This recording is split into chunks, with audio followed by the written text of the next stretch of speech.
Fine. Let me show you a trick.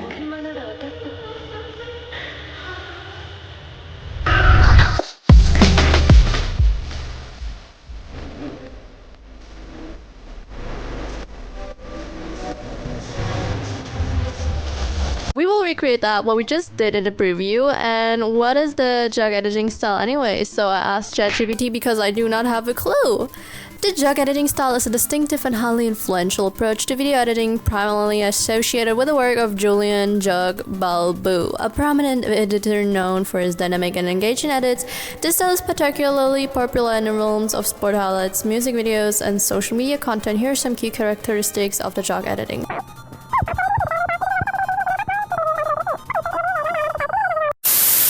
And I still don't have a clue how and what editing style Jugg exactly is, so I'm not that much into all of those editing styles. So I basically thought, my brain was like, Jugg is like, in 2 words, distortion plus shakes. Distortion plus shakes. That's everything that I thought about Jugg editing style, but maybe I'm wrong. So if someone in comments says that's not the Jugg editing style, okay, it's not it. I don't know what else it is then, but I'm showing you how to recreate that. And I'm using Ira from Dreadout. I want to marry that possessed ghost Loki, and I love that game. I wish I could play it too. So here I got my clip. Please, if you're scared of that shit, still don't turn it off. I need watch time. Please still continue watching it and ignore it. Just imagine she's such a cute girl. I mean, look at that face. Don't you want to smooch her too? Like, oh my god. We could do many things with that face.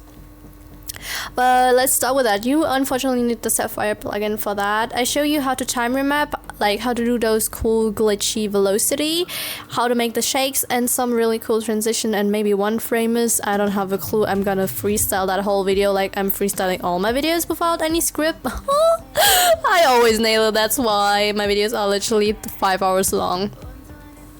So first I searched out all my beats and prepared my music. I need to mute it for a second, and I will do the intro first and add a reverb, so that's really unnecessary. I show you how to do velocity now. So here I want to do like a hyper. Ooh, that audio was creepy. Even I'm scared. So I will code it here with Control Shift and D or Command Shift and D. Control Shift and D, Command Shift and D, yeah. And here again, because there I will do the Hyperzoom, and here I need to look how we do the velocity now. So here I want to be sure to not have that in the preview actually, so I need to put it back. No, it doesn't work. Because actually I do not want to have that in a preview, but okay, we cannot do anything about that. So what I just do is I do it manually. I cut it here with Control Shift and D and Command Shift and D. And then here I make a right click and press on time and enable timer mapping. I press here on a stopwatch on the timer mapping and go backwards because I want that to be here. So like this. And then I want it to be like this. So we have it like that. Yeah, we have it twice, but that's okay, I do not mind. And after that I highlight the keyframes, press F9. Basically if you have the flow plugin, you could just have and copy my graph and do it to the left like this.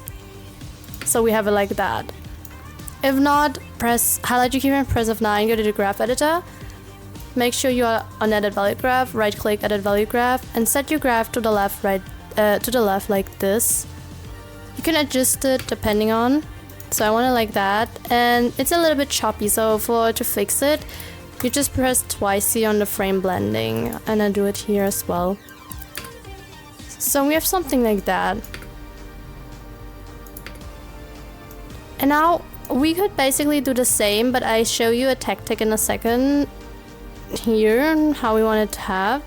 Cut it here with Control Shift and D, Command Shift and D again. Right click, time, enable timer mapping. Press here on the stopwatch at the start, and then look how we want it to be. Go near the end. Then I want it to be at the mouth. Then we have something like that.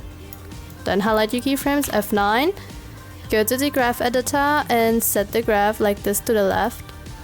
So basically we do all of them to the left. There's no difference. Like this. Something like that. If the graph is not perfect, you can change it. If you want, there's a different method for the graph as well. You can do it like a saddle like this. This is where it goes slow, fast, and slow, like this here. So it's often used for transitions. So we have something like that. So you could basically use that too. That looks good as well. So, and then we go to the next one. So I let it on the saddle, we look how it looks with the next one. And then I cut it here on Ctrl+Shift+D, Command+Shift+D this time. Because now we see we have more. So I make a right click, enable time remapping, and now you will see I press on the stopwatch here. Put it forward like that. And then now let's look which thing we want. Then we go forward. I want it a little bit more forward. Like this. Here. And we do that on the bead. And I go forward again on the bead and then move forward as we want it, like that. And then highlight all of your keyframes, press F9. Now go to the graph editor and we set both graphs to the left like this. So basically like I showed you. And now we have something like that. That gives it like the glitchy look. See? Now this one here looks a bit weird. Maybe we fix it to the left. I use that tool now here, so I don't have to go in again. It will look differently if we add like glitches and stuff later, but now you see it looks really cool. And then here I cut it again with Ctrl+Shift+D, Command+Shift+D. I had the loop set it here, but I do it differently now. Then here we make a right click again. I show you that again. Right click, time, enable time remapping. I press on the stopwatch and time remap. I go forward. Where were we? Just got the key out. I wanted to start from the start because I like the intro, so we go to the intro. Basically here. And then I go forward and then set it to the time you want it to have, and that's here. And then I go again on the next beat and set it where I want it to be. And that's here. And then we go forward again and set it how fast we want it to be, and that's here. So then here I cut it with Ctrl+Shift+D, Command+Shift+D because the rest I do not need. And then highlight all your keyframes, press F9, and we set all the graphs like this to the left again. I show it to you on the graph here because maybe you don't have the flow plugin, but you can easily get it. Of course, you can always adjust the graph like you want it to be. It doesn't have to be to the left. Maybe you like the saddle more that you saw before. And then we have something like that. Like the left graph gives it like the glitchy fast look, so it looks, in my opinion, better. So now we have something like that.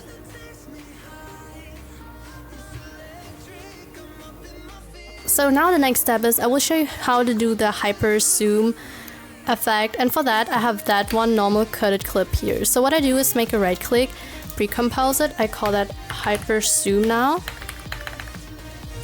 Hyperzoom. And enable those two, press OK, we go inside the com and search for _random edits. So if not, just go to effects and presets. I use an extra plugin to find my effects and presets easier. Oh my gosh, if you crash now, okay, amazing, good. So what we here have is we need to only change the edit frame length to 1. And it will look like this. It looks weird now, but believe me guys, it's not bad. We will fix that. Right now it looks like this. But we fix it now. So what we do, sorry for that creepy eye, we create an adjustment layer. I use that tool. That goes faster, but just add an adjustment layer for you, and then close those close those layers, I put that layer above the third one, that it overlaps a little bit till the middle of the clip. Do I record? Yes, I still record. I just had to make sure. And then I search for radial blur. It's already part of After Effects, so do not worry. We change the type from spin to zoom. And press on the stopwatch and amount. We set it to 0 at the start. Press U to see the keyframes. And then we go like where the clip ends, the Hyperzoom clip here. That's the pre-comp clip. And we set it to... I set it to around 80 because I want a really strong radial blur, but you could literally set it to 50 depending on, or to a lower number. And then at the end we set it to 0 again, like this. And then highlight all of the keyframes, press F9. We only graph those last two and set the graph to the left. We go edit value graph and set the graph like this to the left. Like this. Then we have something like that. It looks really good. And now what I did in the preview was adding a tint to give it a more dark atmosphere, a ghosty like. So add tint, and I press on the stopwatch on map white 2 and amount to tint. Press U. The amount to tint one will be set after the Hyperzoom ends, and the map white 2 will be the white color at the start. So then I go there where the Hyperzoom ends and set the color to a dark red. It can be any color you want it to have. Maybe I set it earlier, I don't know, maybe here. And then at the end I set it back to white again. And then at the end I set the amount to white to 0 because that's where the original color will be back again. So this is how it looks like. It looks pretty good. Of course I will add posterize time and stuff later as well to make it look cool. So now what we could add is, of course we cannot forget about that, are our shakes on Jugg edit. It is a must thing, so we need to add that too. So what we do is we go, but I make the transition first, so I will add a null object fitting to the duration of our clip, and I activate motion blur on all of our clips. Important, do that.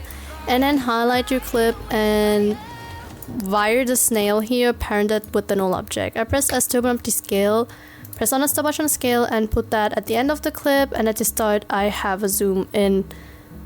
I just do a random zoom in, I don't have a specific value, just do that. And then highlight, press F9, go to the graph editor, right click at a value graph and set that graph to the left, guys. Like this. And then we have something like that.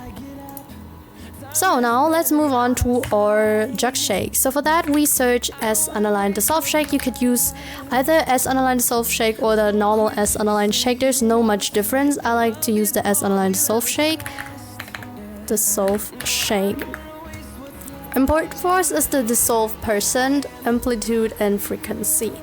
So I set the percent higher, so I think depending on how high you set it, I think the stronger is the wrong word, because the stronger would be the frequency and the amplitude, but I set it like around 50. The dissolve percent, I think it makes it stronger. And I press on the stopwatch on amplitude and frequency. I set the amplitude to around 4 and the frequency around 18. I think 18 is frequency means how often, I guess, and amplitude how strong. And then I press U to see the keyframe and go totally to the end and set the amplitude to 0.1. And the frequency, I set it down to around 15, like this. And then I'll highlight my keyframes, press F9. We grab it later because we will change the settings first. So the X, Y, and tilde shake will be important. I mean, you could basically use the set shake as well. I often do random setting, guys, so I don't have a specific value. If you want to know what the tilt shake does, it basically makes the clip rotate. So I set that most of the time between 3 and 6. Makes it strong, obviously, and you can set the tilde wave to around 3. And then you have something like that. Oh my god, that's a bit strong. So it's really strong, you see here. I guess we grab it first, so we see that. So to show you to grab it, there are different ways to grab it again. I like to grab it like this. I mean, it always needs to fit. It's the value graph, by the way. You could do it like that or like that, depending what you like. So this doesn't look bad. That looks good, and I was just doing random settings. So you see, I didn't even change anything except the tile shake, but play around with the Z shake. The Z shake is for in and out, by the way, so it was like a zoom, and Y shake, you know, is up and down, and X shake is like the horizontal shake, and the Y shake is the vertical shake, so that should just know. And now we have something like that. And basically we have that. And I didn't even change any settings.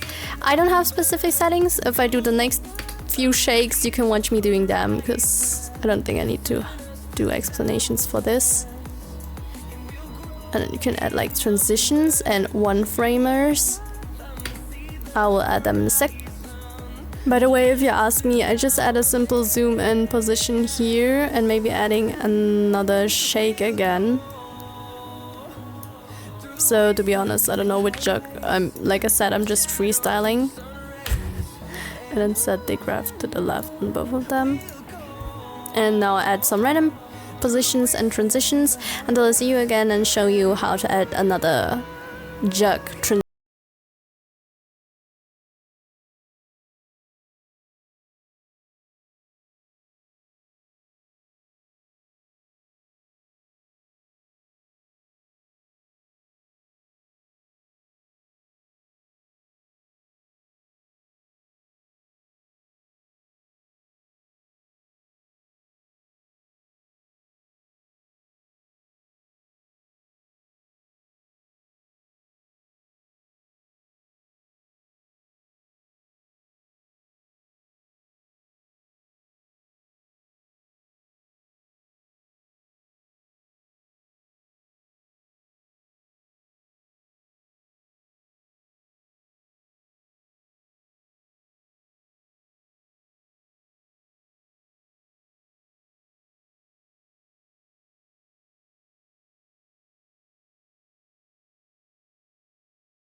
After making that transition here, it's not a difficult one. I just added a display pro and hue set right.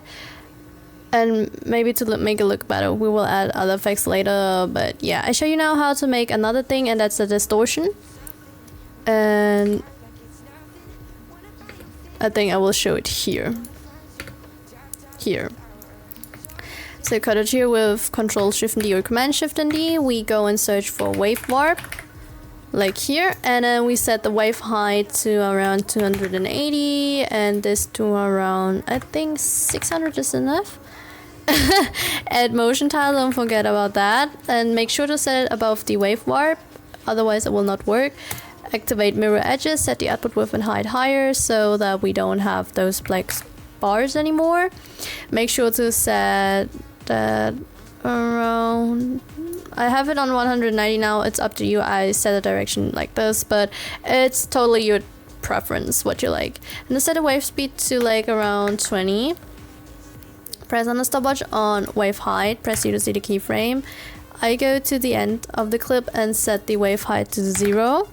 Highlight my keyframes, press F9, go to the graph editor, right click, edit value graph, and we set the graph to the left. Basically, for those kind of edits, I just make it to the left like this, and we have something like that. Looks really cool. Maybe we can set it higher. What if I set it like that? Yeah, if we set it like this, maybe to that down, and then this maybe higher, 28. Will look like that, and then we go one clip.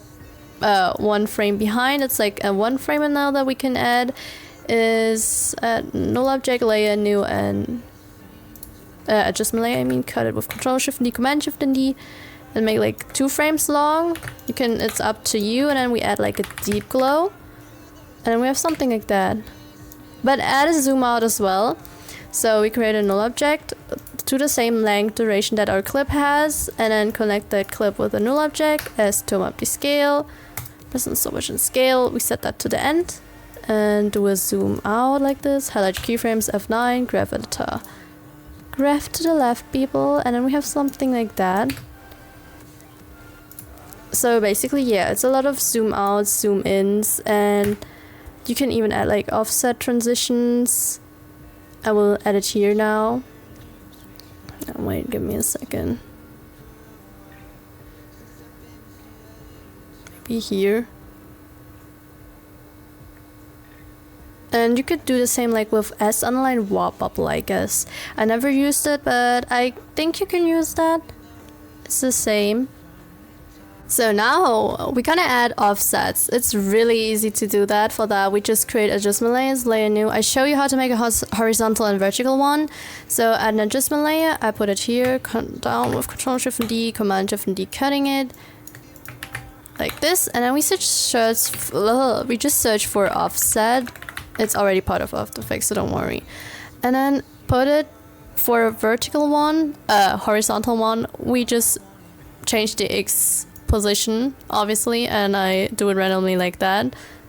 Maybe like this, that we see more of era. And then we search for BCC directional blur.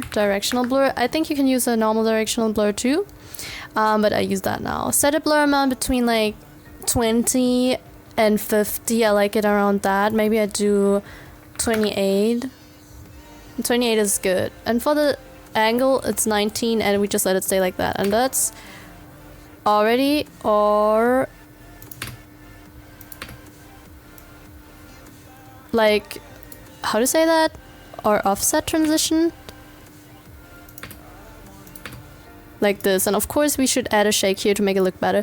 I think you can even put it like above this and extend it a bit. No, but that doesn't look good, to be honest. So I rather stay. I mean, it doesn't look bad, but yeah. So now we could do basically the same with a horizontal. I will add it here. I just copy the adjustment layer that I don't have to create a new one with Control and D or Command and D. And then we set the shift center, reset, so it's back like this, and we just set it like here. And then set the angle instead of 90 to 0, and then we have something like that. Of course, always add shakes that it has some kind of impact, or one framers I like to use, and to add white time, posterized time, posterized time, to give it like a low FPS look. As underline flicker, I will add all that stuff now. Do I have to elaborate on one framers? I would just say I make it fast forward, because I don't even know myself what kind of one framers to add. But I can show you what kind of effects I add here now, like the typical ones. I go to layer new and create an adjustment layer above all of them, and then I add like posterized time for the low FPS thingy. I'm so obsessed with that. Instead of frame rate 24 FPS, I like to set it to 15, and to give it like the low FPS look here. It fits so good. I will add a reverb at the start of the intro. You can even like add light rays. I think they use that pretty often in Jugg edits too.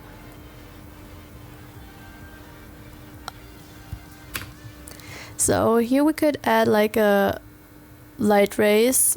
Yeah, here. I cut it with Control Shift and D, Command Shift and D. It isn't necessary, but it's just for me to see it better. Then here I search for light rays. It's already part of After Effects, so don't worry. Then we get like the light leaks here, and then I set it here, and then copy it up with Control and D. That we have it 2 times, and then add it here. Then we have something like that. It's a bit too much for my taste, so I set the intensity a bit down on both of them. 48 maybe.